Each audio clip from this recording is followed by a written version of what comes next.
টানা তৃতীয়বার বিশ্বকাপ ফুটবলে নেই ইতালি। মোয়াজ্জেম হোসেন রাসেল। 2018 থেকে 2026 সময়ের হিসেবে 12 বছর। এই সময়ে ফুটবলের দুটি বিশ্বকাপ অনুষ্ঠিত হওয়ার কথা থাকলেও নেই ইতালি। দ্বিতীয় সর্বাধিক বিশ্বকাপজয়ী ইউরোপের দেশটি অনেকটা বিস্ময়করভাবেই কোয়ালিফাই করতে পারছে না। এক সময়ে অনেকের চোখেই বিশ্বাস করা কঠিন হয়ে যাচ্ছে। আজ্জুরিদের ছাড়া ফুটবল যেন অনেকেই কল্পনাও করতে পারছে না। অবিশ্বাস্য হলেও সত্যি, ইউরোপের বাছাই পর্বের বৈতরণী পার হতে না পেরে বাদ পড়েছে চারবারের বিশ্ব চ্যাম্পিয়নরা। বাছাই পর্ব থেকেই ছিটকে গিয়েছিল ইতালি। 2006 সালের ফাইনালে ফ্রান্সকে হারানোর পর থেকে নকআউট পর্বে আর কোনো জয় দেখা যায়নি তাদের।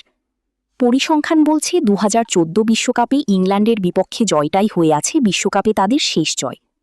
ফিফা র্যাঙ্কিংয়ে ইতালির অবস্থান 12তম।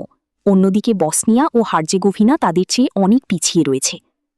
ইতালির জনসংখ্যা যেখানে প্রায় 6 কোটি, সেখানে বসনিয়ার মাত্র 35 লাখ। তবুও মাঠের লড়াইয়ে হেরেছে তারা।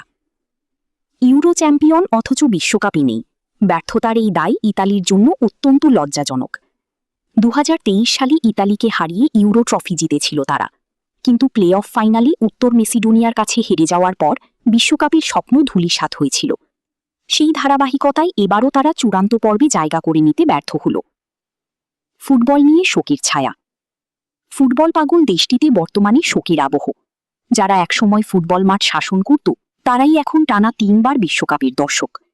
আজ্জুরিদের এই নীলবেদনার গল্প যেন এক ট্র্যাজিক মহাকাব্য। টানা তৃতীয়বারের মতো ফুটবল মহাযজ্ঞের টিকিট কাটতে ব্যর্থ হল এই 4 বারের বিশ্ব চ্যাম্পিয়নরা। ভিডিওটি ভালো লাগলে লাইক দিন, বন্ধুদের সাথে শেয়ার করুন এবং পরবর্তী আপডেট পেতে আমাদের চ্যানেলটি সাবস্ক্রাইব করে সাথেই থাকুন।